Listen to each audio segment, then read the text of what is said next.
Welcome back. What do neoconservative American politicians and Baluchi Iranian militants have in common? Well, it might be more than you think, and here to tell us why is investigative journalist and RT contributor Wayne Madsen with new insight into the Rigi brothers. So Wayne, you've been bringing us these reports with new information on the Rigi brothers who were both captured by Iran.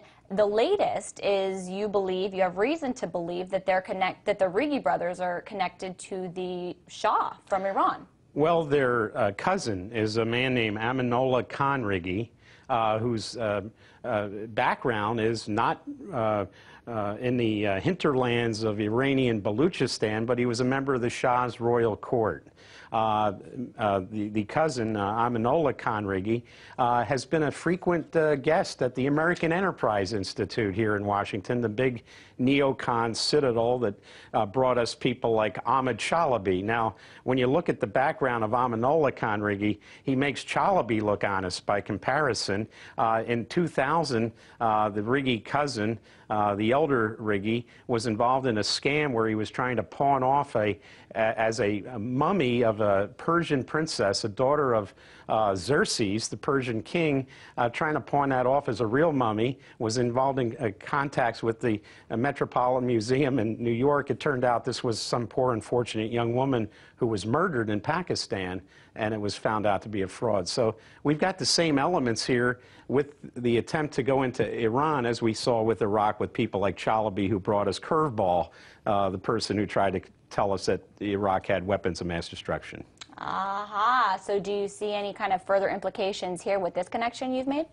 Absolutely. I think what we're seeing is the CIA and these others playing the same old game of the people they do business with are these fraudsters and con men, and certainly it seems that way. I would also point out that the person who hosted Amanullah Khan Rigi at American Enterprise Institute was none other than Michael Ledeen, who's also in bed with the Mojahedin Khalq, another Iranian terrorist group. So the State Department is saying any idea that the U.S. was supporting Jundallah, a terrorist group, they've used words like absurd, nonsense. Well, let's look at the record. I mean, we've got now a link between Jundallah and their base of support here in Washington, same people that support the MEK, the Mujahedin Khalq, which is also a terrorist group, designated so by the State Department.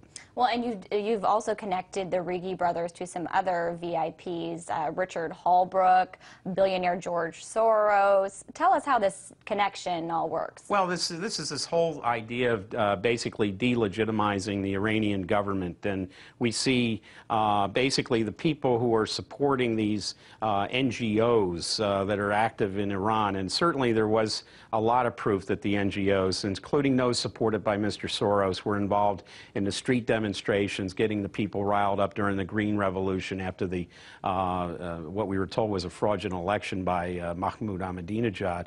But it's the same. It seems like it's the same construct we saw prior to the invasion of Iraq, with the lobbying effort here in Washington being some of the same players that got us in this disastrous mess in Iraq. And Wayne, you always mention these sources, these unnamed sources in South and East Asia. Who are your sources? Who are these people? Well, I don't name them because, like the famous investigative journalist Jack Anderson, his predecessor Drew Pearson, to name them would be to destroy their access to information. But these are people who have contact with intelligence services from China to India, to Pakistan and further afield, including some with the U.S. intelligence. All right, Wayne. Well, we'll keep hearing what those sources are telling you and what new information you bring us on these stories, and the latest always on the Rigi brothers.